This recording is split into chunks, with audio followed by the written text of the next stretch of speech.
This week, Emmet and Kumar discuss Marc Meyers' film adaptation of Derf Backderf's My Friend Dahmer, starring Ross Lynch, Anne Heche, Dallas Roberts, Alex Wolff, and Vincent Kartheiser. How is the film different from the book, and how do we account for the differences considering Derf's close involvement in the movie? First, I'd like to thank our patrons for keeping this show going. Join them at patreon.com/deconcomics. If Patreon isn't in your budget, you can also send a one-time donation of any amount via PayPal to donate@deconstructingcomics.com. We appreciate your support. This is Emmet. And this is Kumar. And this is Deconstructing Comics.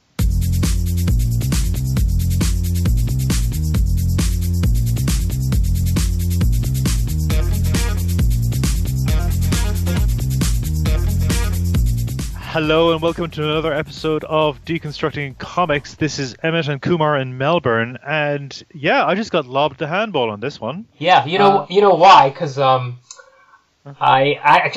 can't pronounce Deconstructing Comics. I've tried many times, and it's such a tongue twister for me. And I botched it, and I kind of try to mumble my way through it. And last time I recorded, I was like, "This has got to be the last time. I can't do this anymore." So I was quite happy to lob it off.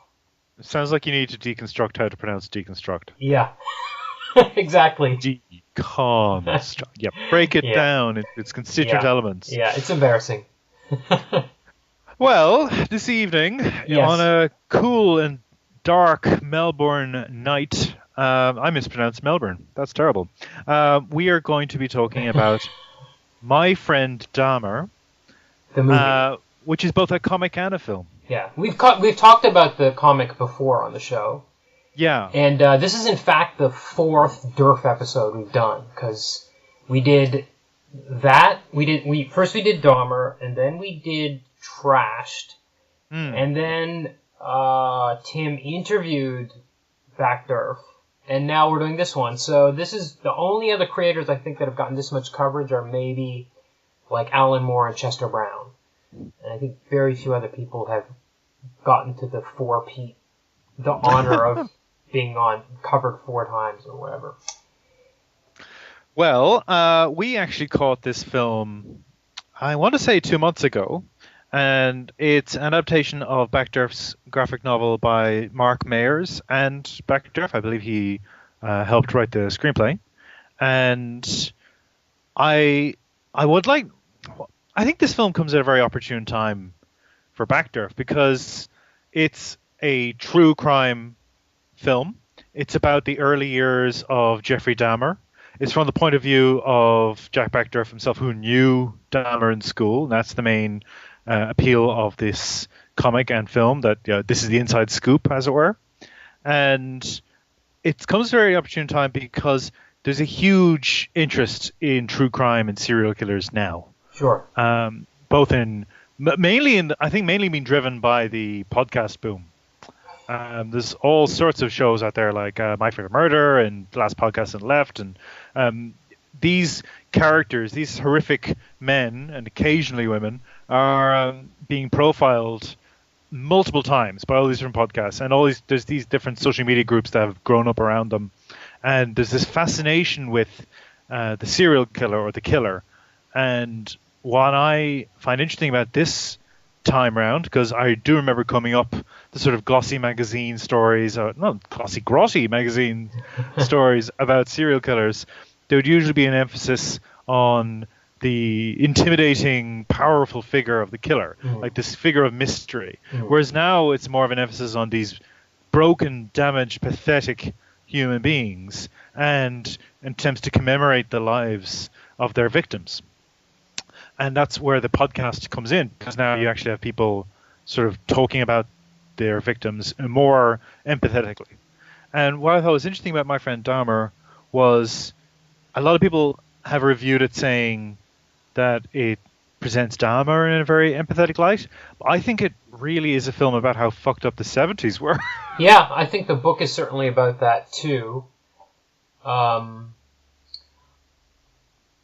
It kind of shows you how these people emerged from this time. Yeah. Used. Well, certainly the parents not caring and the adults not caring or noticing is a major theme in both More so in the book Yeah. than in the movie, because there's a quote from a guidance counselor in the book that says he never noticed anything wrong, and there's a moment where it's explained. So in the book, it's explained that Dahmer would drink at school because he would get caught at home. So he would come early and he would leave late.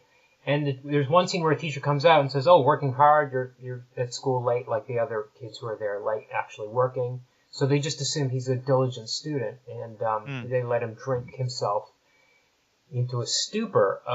That's actually kind of missing in the movie because he drinks at home. It's one of those small changes that actually has a kind of effect.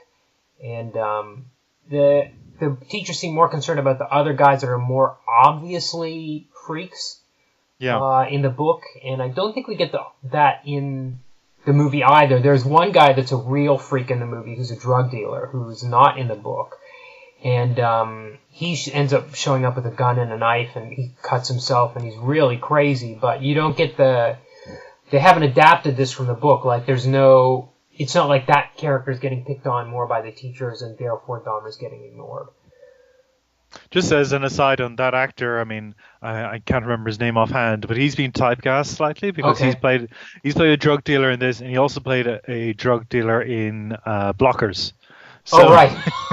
He's becoming right. Well, I looked at it watching the movie again. I was like, was this guy in Dazed and Confused from like 20 years ago? No, like, no. When he was like 0 years old? No, it was but he's kind of that type. But yeah. So. It's interesting you mention that because, and look, this is a comics podcast, and we're going to be talking about how the film adapts a comic book. So I'm going to try and not put on my film critic hat too firmly here, but it is interesting you mentioned Dazed and Confused because I think this is like the anti-Dazed and Confused. It's a much bleaker, much more miserable version of the 70s, and even the characters in Dazed and Confused were suffering, but the sheer misery of the characters in this film is far more pronounced. Yes. Yeah, and you know what? Because as soon as we walked out, the other film I remembered was Gus Van Sant's Elephant from 2003. Oh, yes. And that's a movie where nobody seems miserable. Even the murderers just seem okay. They have a normal day at home. The kid plays piano. And I rewatched that again, too.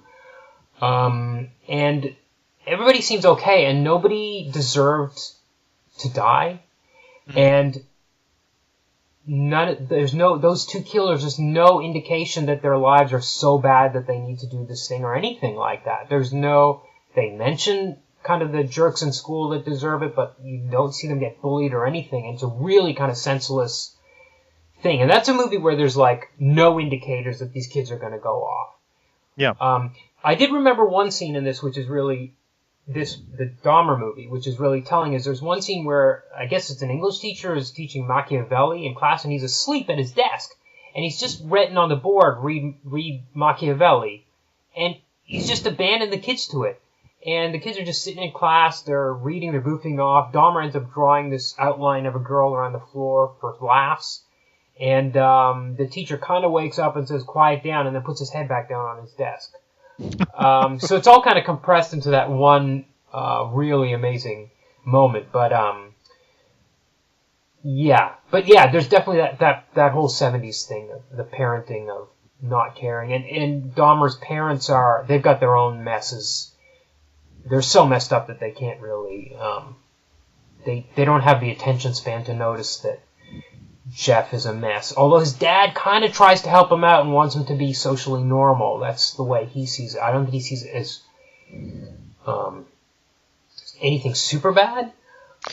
Yeah, well, it's sort of mental illness in this film, and particularly from the dad's point of view, is something that you bury or you ignore. Yeah. So I found it amazing that Joyce Dahmer is played by Anne Heche. Yeah. And I think it was only at the last third of the film that I realized that, because she took her glasses off. Yeah. Like, she's extraordinary in this. Like, she's transformed by the part. Yeah. And I think she gives one of the best performances in the film. Yes. But yeah, she is a woman like barely holding it together. Yeah. In any given scene. But so here's a change from the book, and I'm kind of skewing towards the negative changes already. But sure, go for it. In the book, it's revealed that. So there's a really interesting thing where they have this interior decorator who comes into the Dahmer home. He's got cerebral palsy, and Jeff starts mimicking this guy at school, which gets laughs because kids are cruel. Fine.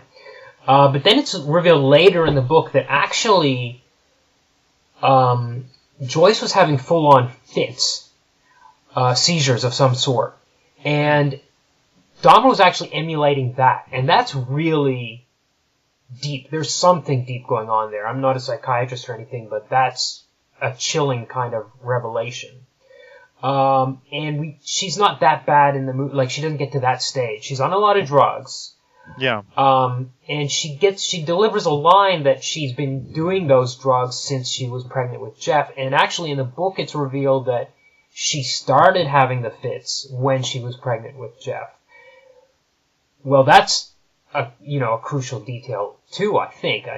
There could be been something, maybe definitely there was something chemically wrong with Dahmer, with Jeffrey, that was, led to this series of this chain reaction that turned him into what it turned him into. But there's something interesting there because maybe Backderf had second thoughts about that because he had a role in writing the screenplay. Yeah. So maybe because it's his authorship that's not being challenged here. He's involved with both the film and the comic. Yes. And perhaps he didn't introduce that into the film because it was like, well, maybe I don't want to over speculate on this. Like maybe I don't have enough information because it's a third party depicting the Dahmer family in a very intimate way. Yes. And he was at best tangentially involved, even though he formed the Jeffrey Dahmer fan club in school and sort of feted Dahmer as this sort of local legend and created this mythos around him. But I still think there's a distance there, and the graphic novel and the film do touch on that distance, that sense of, oh wow, I really don't know this person. Yes, but he heavily researched it, and I will say,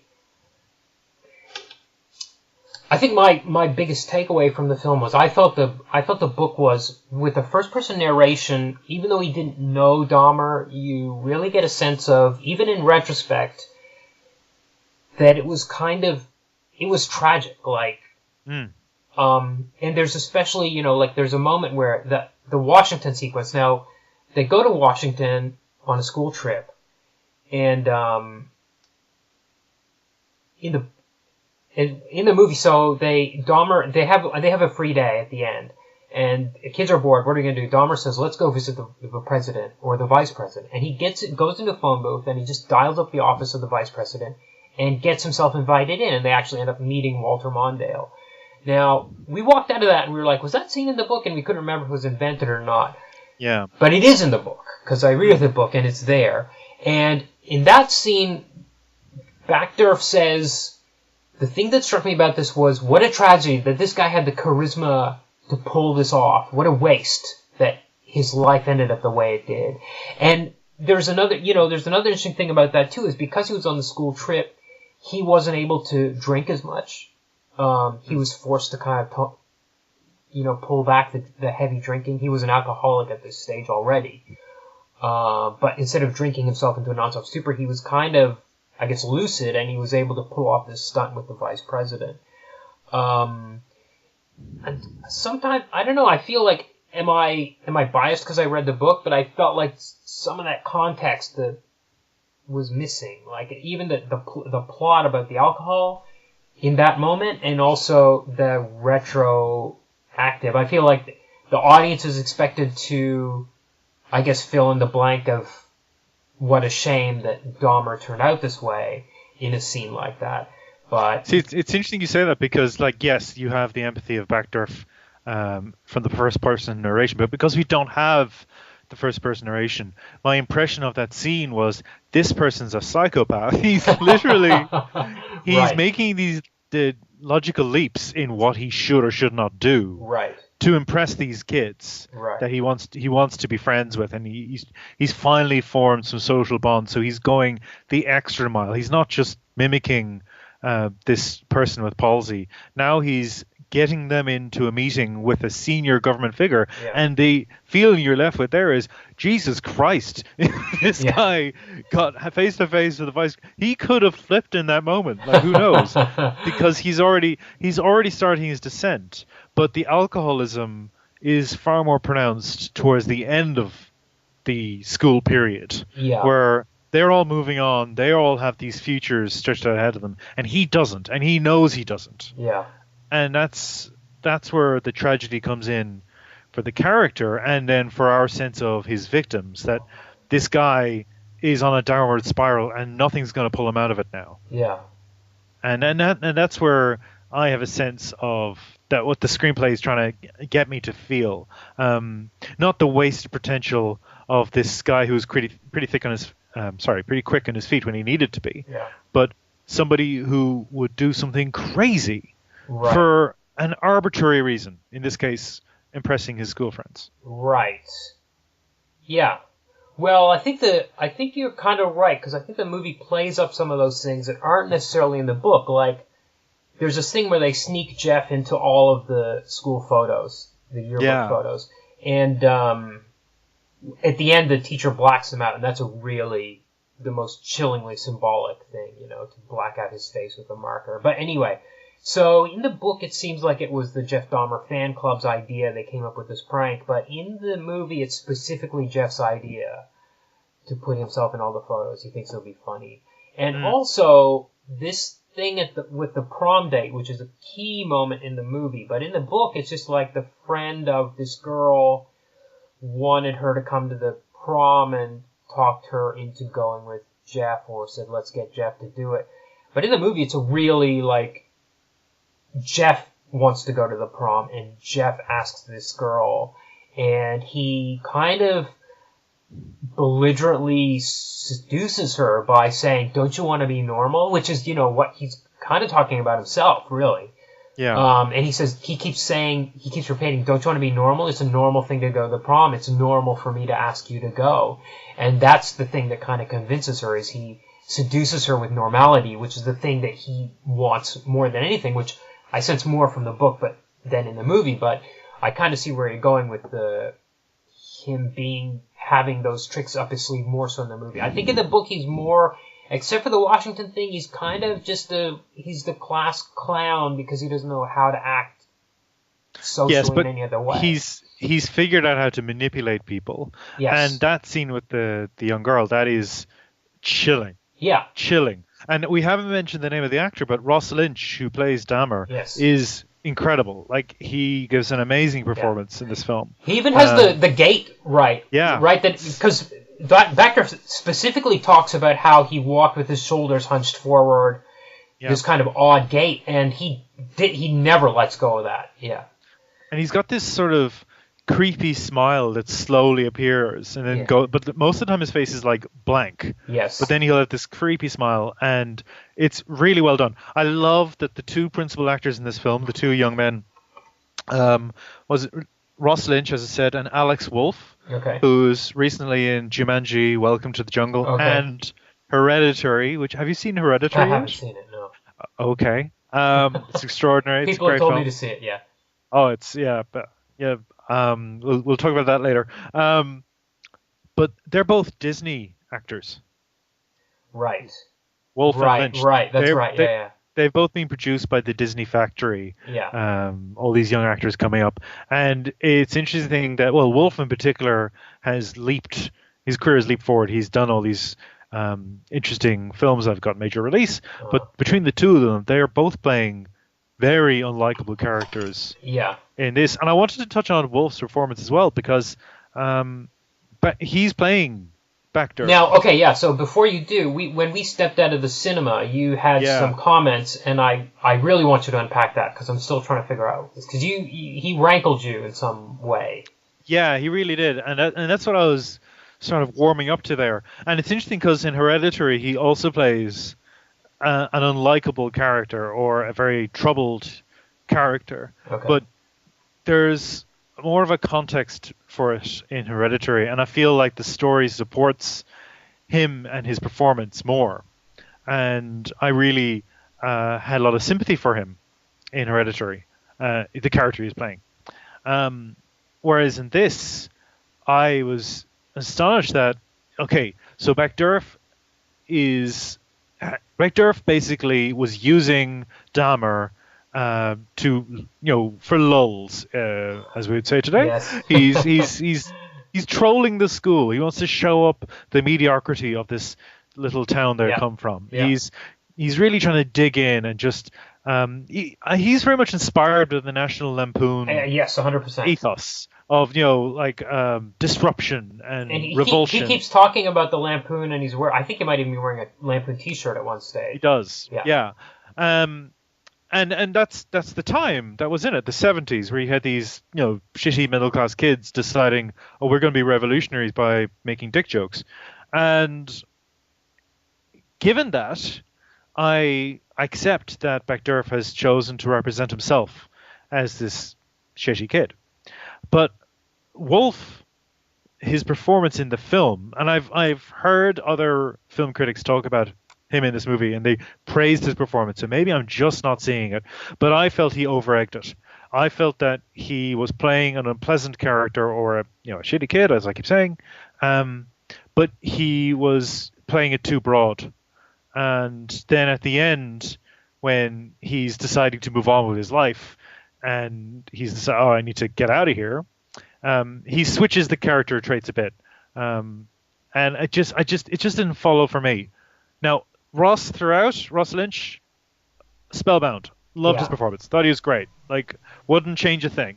And Heche, as I said before, amazing, great performance. The crazy people in this movie I love, but the kid who used this disturbed man to advance himself socially within this small town community, I just felt that there was something off in the performance. And maybe he just didn't have full grasp of just how nasty he has to be. What do you mean? You mean he should have been nastier, or what?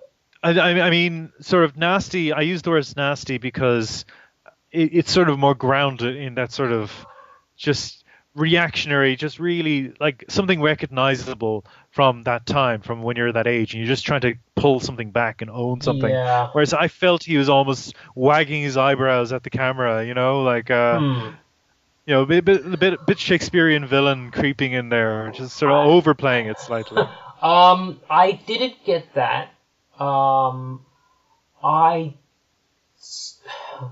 Well, it's an interesting thing because you do feel like the kids are treating Dahmer as a joke, and that's not okay. And there's things in the movie. So in the movie, there's a character who explicitly says he constantly questions, "Is it really okay for us to be doing this to Dahmer?" And he even apologizes to Dahmer at the prom for the way they have treated him. That's not in the book, and there's kind of no apologies in the book about it, and I think part of that is because you've got the sympathy of the first-person narrator telling you Dahmer's story and saying he was kind of a friend, even though he didn't have any other friends, and I was creeped out by him when he did this and this, but you kind of feel for it. But I think at the end of the book, certainly, there is a question about, wow, he was a bit kind of cruel to this guy, and that never comes back. But in the movie, in the final scene, basically, Derf apologizes to Dahmer. He says, we were just having fun, that kind of thing. And Dahmer even shows some self-awareness that he doesn't like the way he was treated. So I have a feeling like in the movie he's supposed to be the clown. I mean, Derf is supposed to be he's the cartoonist, he's the comedy guy, he's into the Lampoon. Interesting thing is, in the book, he didn't go to his prom, he went to a movie instead. There's quite a few scenes where, he wasn't in the Washington thing, but in the movie, for very obvious, forgivable reasons, they put Derf into these scenes. But I don't know if I feel like maybe the movie was trying to push him into that broad category so that they would have this apology at the end, which the book didn't need, if you know what I mean. The movie was we got to make this guy broader and worse than he actually was, maybe. I don't think it's. in order to I have don't an think arc? it's. I don't think it's the screenplay. I think what you've introduced there is how the screenplay's flattened out the narrative a bit, Yeah. so an audience can understand it, and we don't have to dwell on the nuance of Right. unpacking empathy and disgust from these different characters. Yes. Like I think that's what that's all about, and hence you have the other friend who comes forward and says, "Oh, look, I'm sorry we did that to you." But saying that, I think it's the actor. I think it's Wolff's performance, Okay. and that, like you asked me to unpack it, and I guess I just fall down on I didn't like the performance. Is it the way he smirks or something, or is it, you know?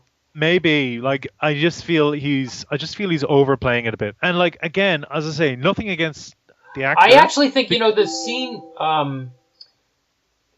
where they go to the mall and they make Derf do this really wild. They pay him money, Yeah, basically enabling his alcohol addiction, but they pay him like $35 to do this wild, over the top performance.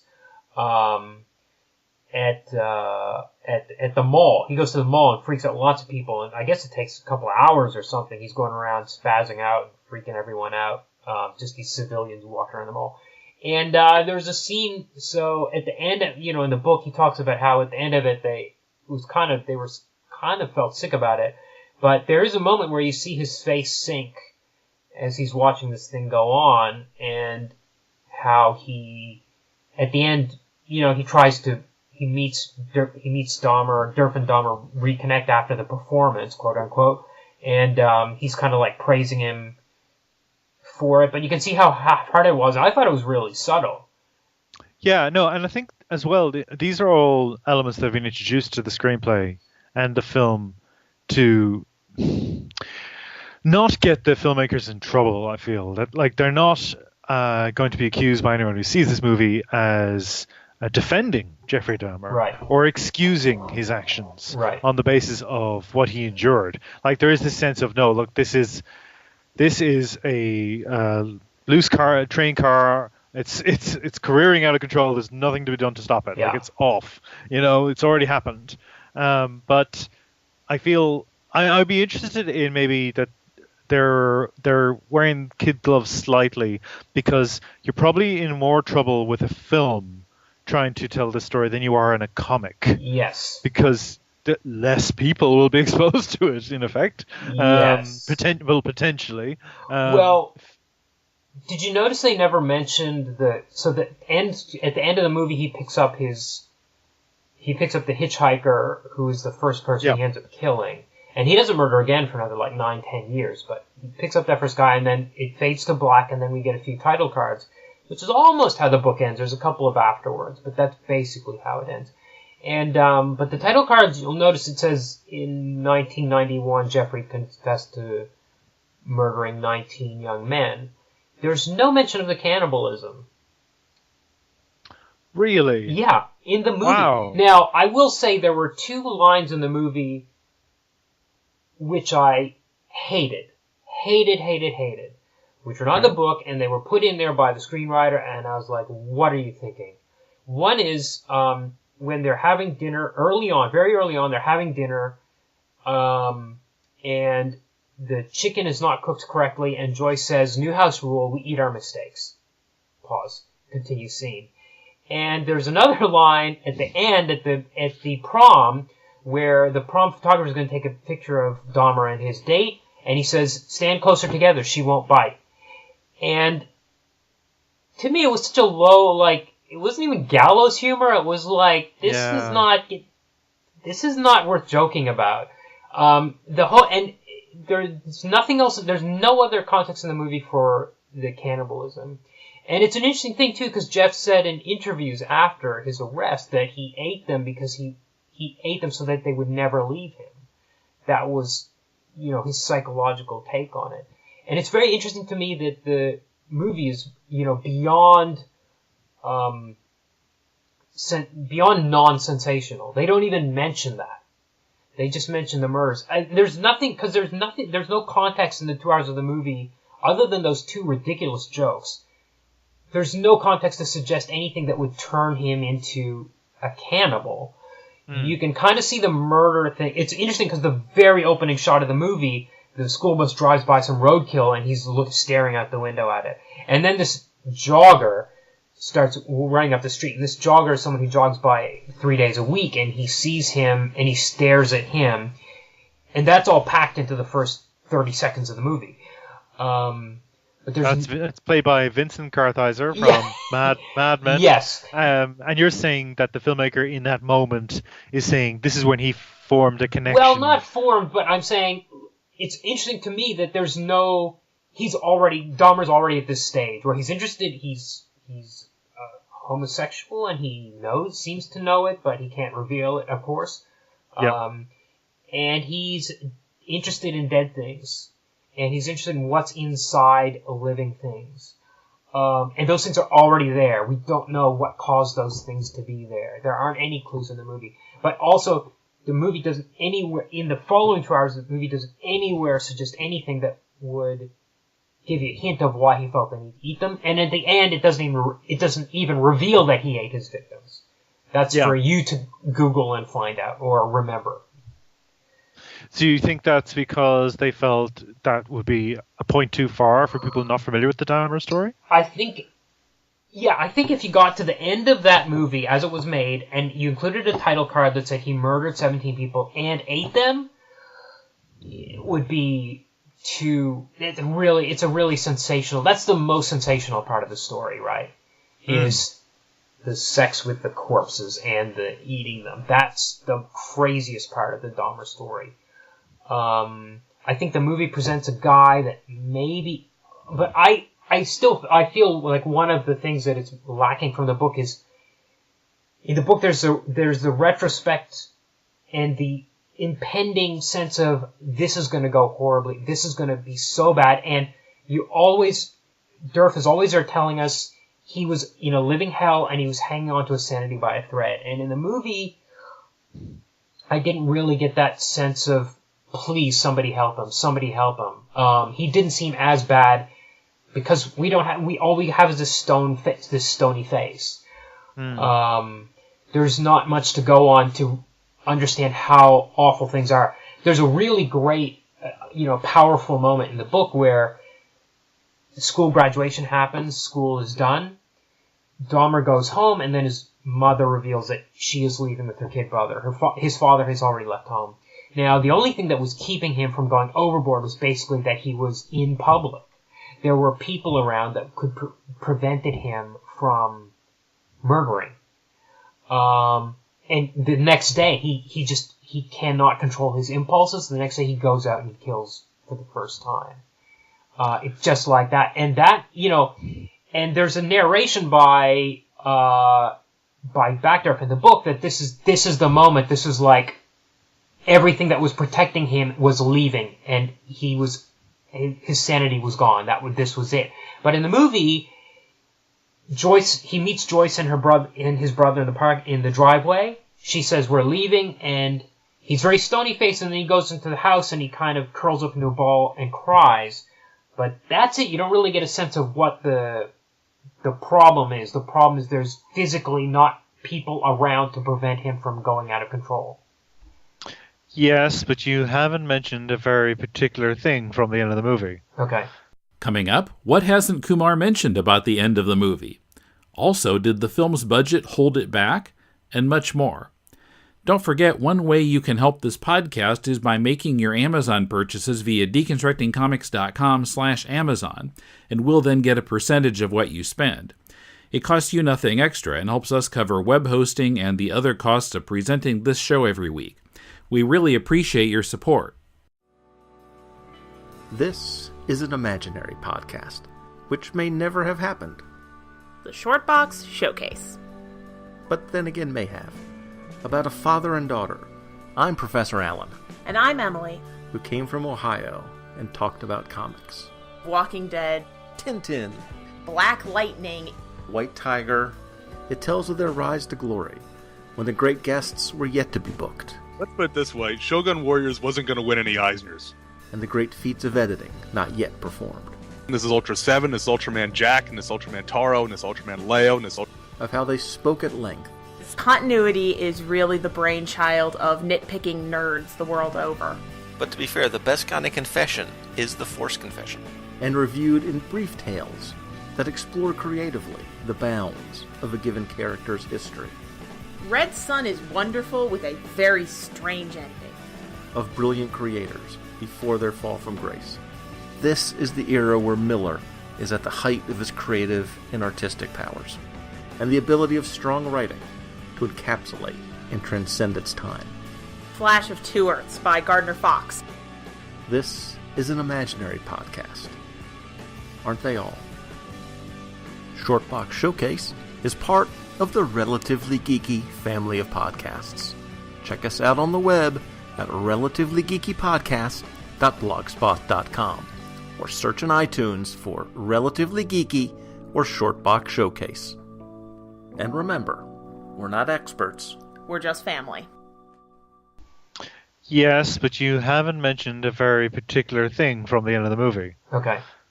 Which is, but at the end of the movie, he's basically got the house to himself. Yeah. And that's where he's corroding. Like, he's falling apart. He's an alcoholic. He's been left behind by all these people. His family's left behind now. There's no one around. And we have his encounter with Derf. Right. And it is strongly implied that he was moments away from murdering Derf. Yes. And the way it is implied is using serial killer movie tropes, like visual cues that any audience would recognize. You know, the weapon that slowly emerges from behind the back, and like he's walking in shadow, and he's being very solicitous, and he's saying, "Come in, let's have a drink," but he's in shadow, so he looks quite threatening. Yeah. And all of this. And similar, that was the other thing I didn't like about the movie. It's a moment which feels too broad. Okay. And it's sort of writing, it's sort of writ large. Yeah. Now he's a killer. Well, you know? I could talk about this scene on end too, because this is a scene that actually happens. Okay, in the book, what actually happened was Dahmer kills that first guy. He hides the body, he chops the body up, he hides it either in the drain pipe or in garbage bags in the back of his car. We're not sure where they were at this stage. One of Derf's friends, one of the club, the fan club, is driving by, and so what's happened is Dahmer doesn't want to drive his car. He was stopped by the cops with the bags in the back seat, in the trunk, and they didn't check the bags. If they had, that would have been the end of Jeffrey Dahmer. We wouldn't have heard about him again. But they didn't, and 10 years later, he started on his spree. Now, okay, so he doesn't want to drive, so after he's killed this guy, he's walking home one night, and one of Derf's friends picks him up in a car and drives him home and drops him off, and that's the end. And at the time he dropped him off, the body would have been within a few feet of him. That's the chilling moment in the book. Now, in the movie, this is not a friend. This is Derf who picks him up. In the previous scene, Dahmer's father gifts him his car. So why is he walking in the next scene? Yeah. Unexplained. Okay, so anyway, he's walking down the road in the next scene.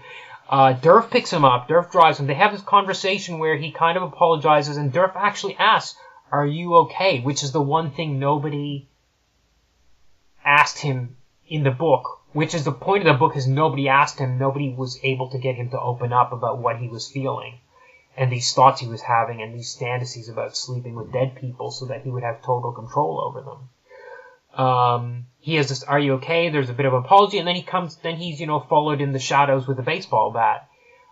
Yeah, it's too much for sure. But you can kind of see how they needed to manufacture a climax. Yeah, again, it's like these elements of popular film that will get the audience to come along with them. Everything, emotionally, and in terms of the apology and all that stuff, and also in terms of the thrill of the serial killer thrills kind of thing. Yeah. Plus, like, Derf is not a known quantity to, sure, a lot of people outside of comic book spaces, and his survival isn't guaranteed. Yeah. Like, did you mention that the he couldn't open the door was stuck, like the car, when he goes back to his car, he changes his mind. Yeah. The door won't open, and then the car won't start. Like, it takes a few times to turn over before I can pull out of there. Yeah. It's all of the tropes. Yeah. All of them in one sequence. Yeah. You know, and like, look, there are elements of black comedy in this film, and there are moments where we're encouraged to laugh at some of the horrible things that are happening because they're so ridiculous. So I could almost accept that sequence as just a joke about how we expect serial killer movies to go, but it does feel tacked on all the same. So it didn't work for me. Yeah, it's kind of the. Sorry, go ahead. No, please. I was going to say, you know, comparing it to Elephant, where the killers just suddenly show up and start killing, and it's kind of that movie's kind of about the unknowability of their motives. In this movie, I felt like we were trying to unpack things a little bit as to why he became who he was or how he already was. I don't know what I'm trying to describe here, but... Well, what's interesting about the serial killer motifs is they let us accept that or believe that these people are unknowable, but now we've categorized them visually in film in this way. Yeah. So when those motifs reappear, we go, oh, got it, serial killer. You know, that box is ticked mentally. You got, all right, I know what's going on in this scene now. I don't need to investigate any further what's happening to this person. They're a serial killer. And I felt that's what was going on there, that it was sort of, this is his transition point. Yeah. This is when he's become this. Now, having said all of that, I don't want anybody listening to misconstrue what I'm saying. I really liked this film. Sure. I really liked it. I think it looks amazing. I think the director, Marc Meyers, has done a great job. I think it's a worthy adaptation of the comic. Yeah. Like, as you say, there are many differences, but like it's bringing Jack Backderf's story to life. So there is this sense of, okay, well, I'm going to check out this comic now. And I think a lot of the cast do great jobs. Really, what I keep coming back to in this movie, aside from Dahmer's horrible acts and his cruelty to animals and his dissections and all that kind of stuff, is just how miserable everybody is. Like all these latchkey kids and all these repressed parents and these wasted teachers who their careers are going nowhere. And there's a sickness abroad. You can tell the 70s is just this period of malaise, and I really like that. I really think it's a great sort of message in a bottle from that time. Yeah. And that's what I appreciated most about the film. Yeah. I think what you said about how good it looks, I think that's true.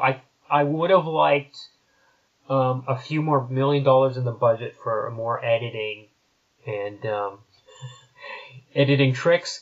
I felt like there were some lost opportunities, like that they could have done with some slow motion and stuff.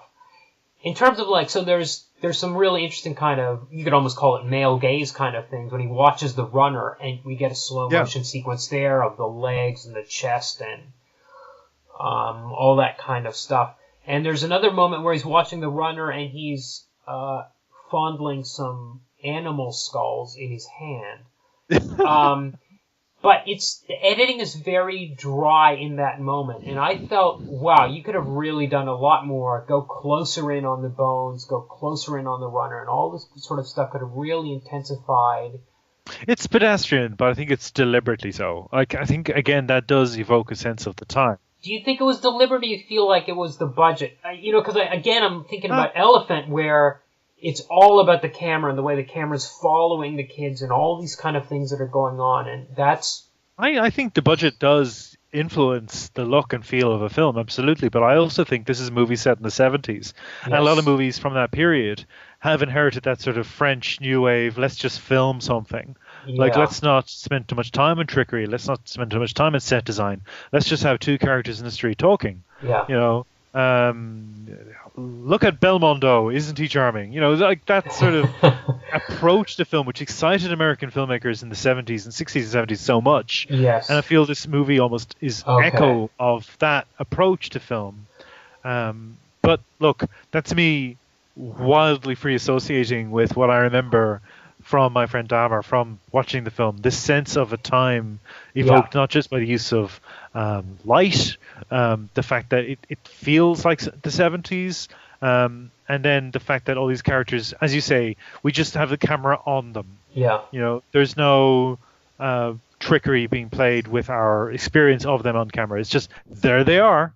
That's Jeff watching a man, and he feels a desire for it that he can't express, and he's fondling animal skulls because his sexuality is now becoming warped by his violent urges, and it's all one big tragedy. Yeah, I think maybe what I'm asking for is to make it more obvious for the audience. I think what I'm looking for is more of a substitute of what was happening in the narration in the book, in some cinematic, dramaturgical way to translate those moments of narration into things in the movie in a more obvious way. Now, maybe it's very stupid to ask for a movie to be more obvious on my part.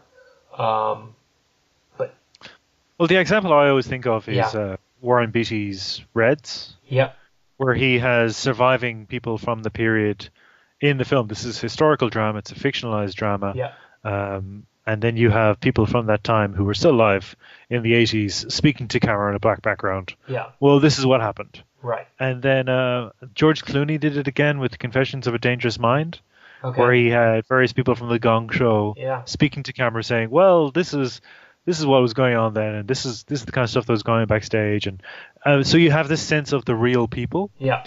And that then allows you to do that sort of first-person narration that you're looking for, because it's literally the lived experience of these people. And you can mix and match what is a real footage of a real people with fictionalized versions of those same people when they were younger. Like, you can do that. Yeah.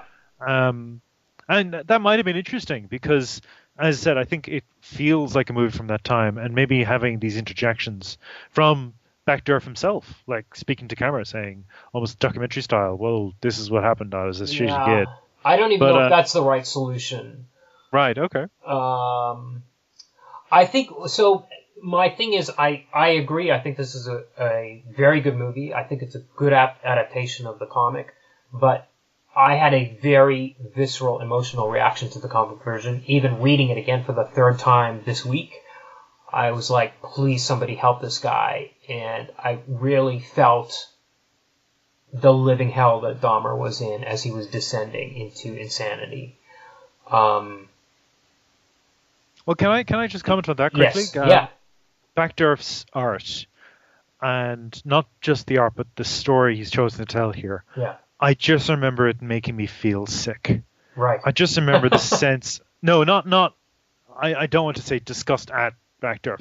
I'm saying he's eliciting in me this sense of, oh God, this is horrible. This is horrible. This is awful. Yeah. And that's a strength of the graphic novel. I'm not trying to say I didn't appreciate it. And the film, interestingly, didn't quite do that to me. That's where I was getting. Yeah. I didn't have that response, but I had a different response, which was almost like a sense of the tragedy. Yeah. It was more a sense of the tragedy, more a sense, and that's why I keep talking about the time, and I keep talking about all the other characters, because it seemed to convey all these other. Whereas the comic book is sort of perception to a sick mind. Yeah.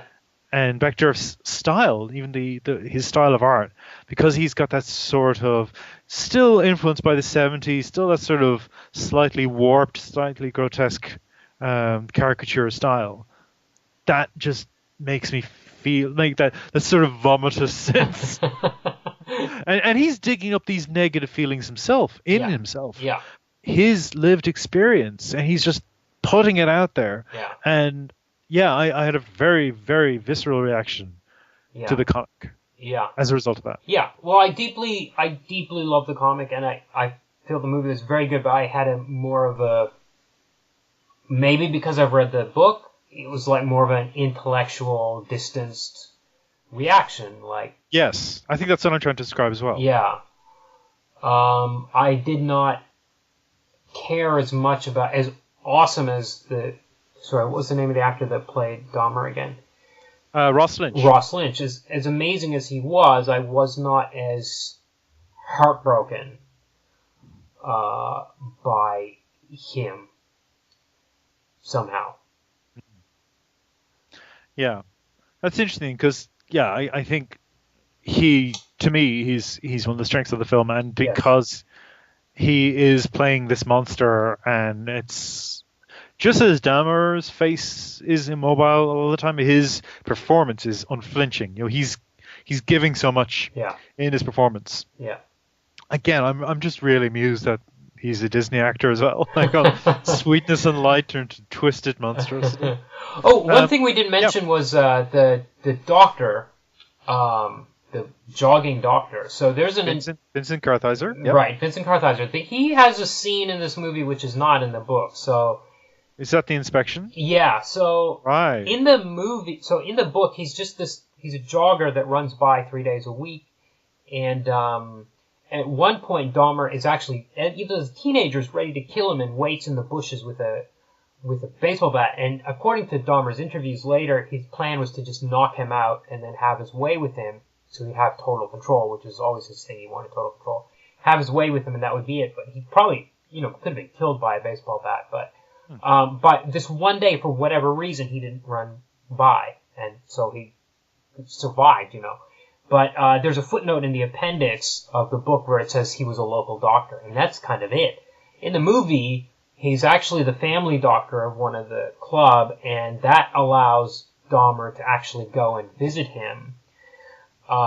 Specifically because this guy was joking about how, he calls Dahmer a fag jokingly, and then says, well, that doctor, he fondles my balls during my checkup or whatever. So Dahmer actually goes and makes an appointment specifically so that this man will touch his testicles. Yes. And there's that kind of, that whole scene is there, but it's invented, right? I don't know what to make of it. I just thought it was interesting that they kind of created this narrative arc out of this doctor. Yeah. So, the question I have for you is, do you think a person who sees this film, and maybe they are like a serial killer aficionado, or maybe, they know the story of Jeffrey Dahmer, if they saw this movie, do you think they would then go and get the comic? If they were an aficionado, wouldn't they have gotten the comic when it came out in 2012? Who knows? There's plenty of it. No, seriously, there's plenty of literature already out there. Why would they get a comic? That's true, too. Yeah. So the film is a more accessible point for them. Yeah. Than going in cold to the comic store. I hope they would, but I don't think that's how it works anymore. Because I don't know if it says it's based on a graphic novel until the second or third credit at the end, so people are sometimes getting up and walking out at that stage. Yeah, you can only hope, but I don't think it...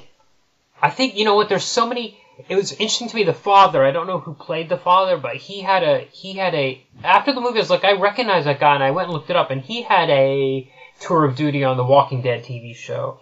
So we've reached a stage where lots of actors are going from comic book project to comic book project. Even they probably aren't aware of it, in a sense, because they're not like capes and cowl type stuff.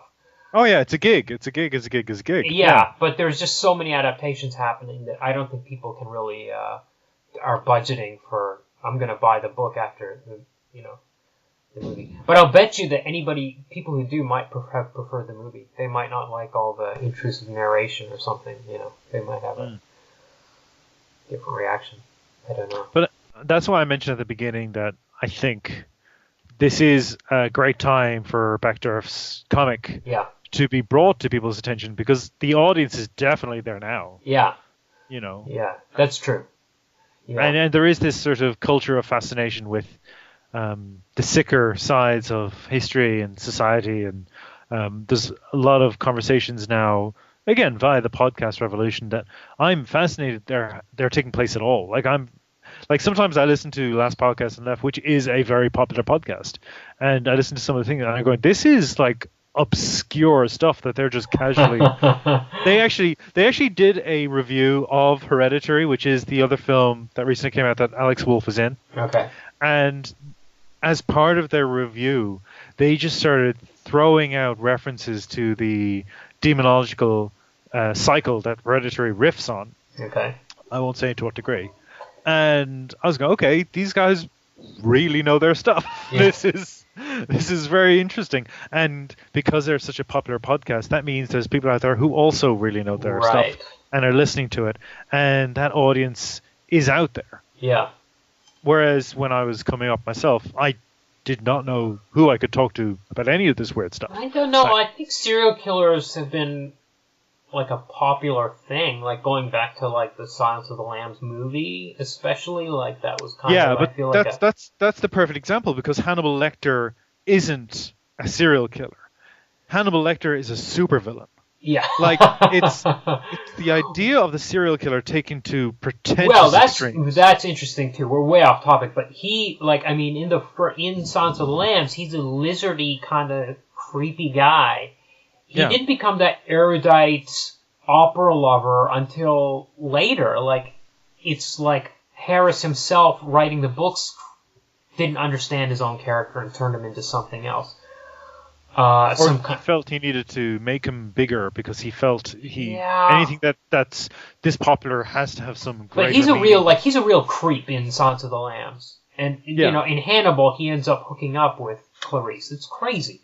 But anyway, did they almost hook up or something like that? Like he was almost like he was preferable to the FBI. It was crazy. Where was I going? Oh, yes. So I was going to say that, you know, when we do... So I did, like, a podcast about Hip Hop Family Tree with Dana a few weeks ago. And it's kind of... the trap I was worried about was that when you do a podcast about a non-fiction comic, you end up talking about the subject more than the comic. Somehow we didn't do that. But I have always wondered about... Because there's no mention in the book, but so Dahmer was in the army until 82, and then he was discharged for drinking too much and not wanting to quit. And he started killing again in 87. What was he doing in those 5 years? I'm really fascinated by that. Like, what was his life? It seems to be a blank. Well, I don't know if it's a blank, but I just haven't read anything about what was he doing for work, or how was he controlling his urges?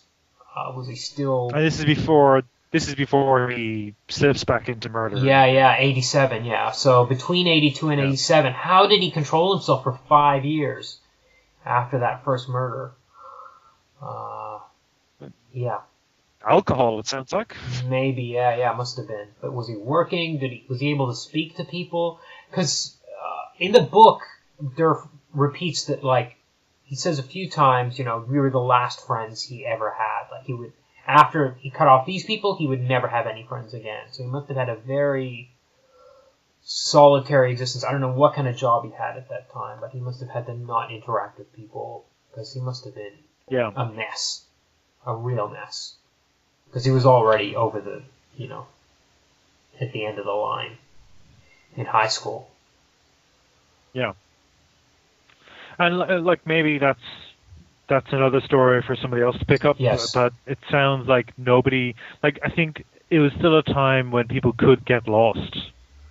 You know, you could vanish, and you could just be working away and nobody would pay any attention to you. Yeah. Whereas now I think it's much more difficult to escape that knowing, you know, that general knowing. People are always aware of who you are and what you're doing. Yeah, well, I kind of... When we talked about this last time, when I talked about this book with Tim...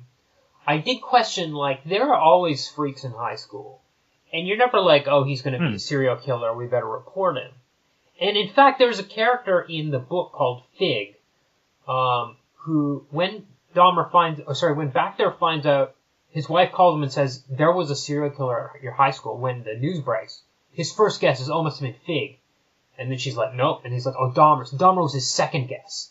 He wasn't even the first, most likely.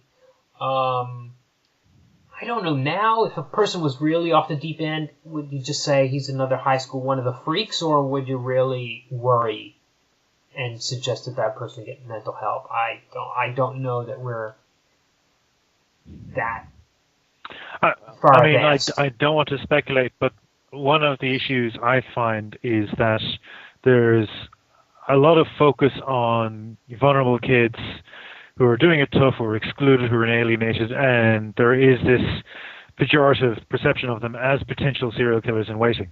Right, and I think the right. problem with that is, if you actually look at many of the cases, Columbine springs to mind, the murderers are not sensitive, Yeah. vulnerable, rejected kids Yeah. who then turned on the school. They're the popular kids. Yeah.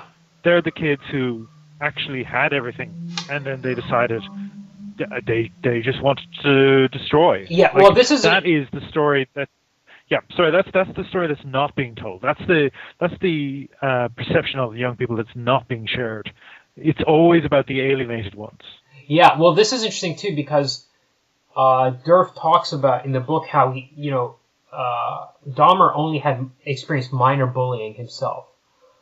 He was bullied, but not super bad, and he was never sexually abused or anything like that as a child. We don't have any insight into what turned him into what he did. I'm the one that's speculating that something went chemically wrong when Joyce was pregnant. It's not really speculated in the book. It's just that line is there, and I picked up on it. But there's an interesting scene in the book, which is not in the movie, where this one kid gets bullied and tripped and is hurt quite bad, and Dahmer laughs his head off at this kid, really cruelly. And that's not in the movie, which is an interesting choice to leave it out. I don't know why. But you do have scenes in the movie where the bully kids who we've seen victimizing other kids who are presenting gay, he starts relating to the bully kids more. Or he's performing for them. Like in the supermarket scene, one of the bullies is there. Yeah, right. And there's this sense of Dahmer sort of being cruel and being horrible and then behaving in this really offensive way. Yeah. Because he is there. He's looking to impress them. They're the ones he wants to impress. Because he understands they're the ones who are in power. And I had a moment when we were watching the movie, and when he first started doing his impersonation of the guy who's having the shakes, I remember turning to you going, "Oh no, this is anachronistic because they're doing Trump when Trump was making fun of that journalist." Right. That famous footage of him right. mimicking his palsied. No, Trump is just another Dahmer. That's all.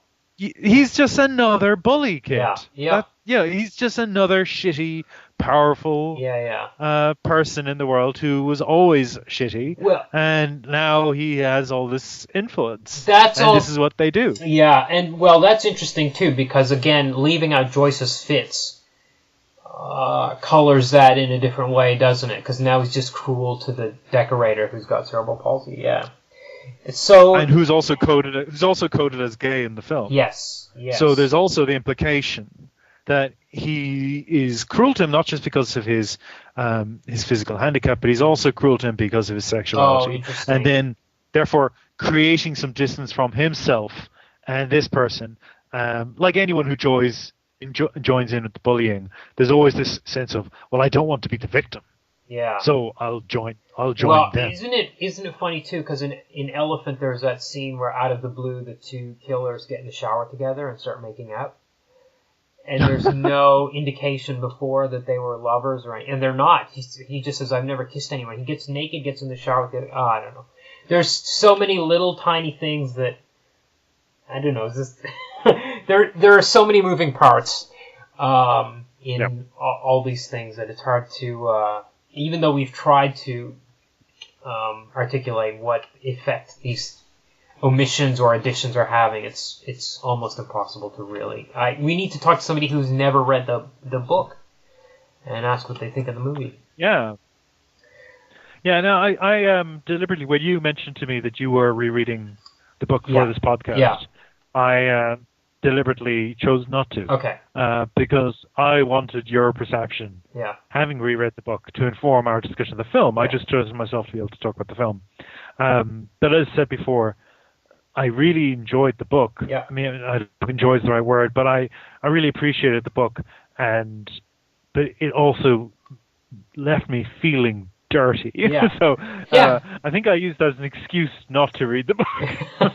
Yeah, no, I think in the book you're supposed to feel as much guilt. You're supposed to feel as guilty as everyone for not noticing what was wrong. You know, like I said, I think the book is one of the best comics there is. Period. I think people should see the movie. I think that's my bottom line. What about yours? Absolutely. No, I agree completely. Go out, buy the book if you haven't read it before. It's a fantastic read, and I really admire Backderf's approach to the project. His personal stake in it is quite high, and he just lays it all out there, and that's powerful storytelling. I love his art, I love his style, and I really enjoyed the film just from its sense of empathy for all of these kids and all of these lost souls in the 1970s. And, like, I'm not saying that stopped, but it certainly gives you a sense of the time and just how disconnected all these people were. So it's well worth checking out. Okay, cool. Let's. Besides the serial killer scene. Oh yeah. Besides that, yeah.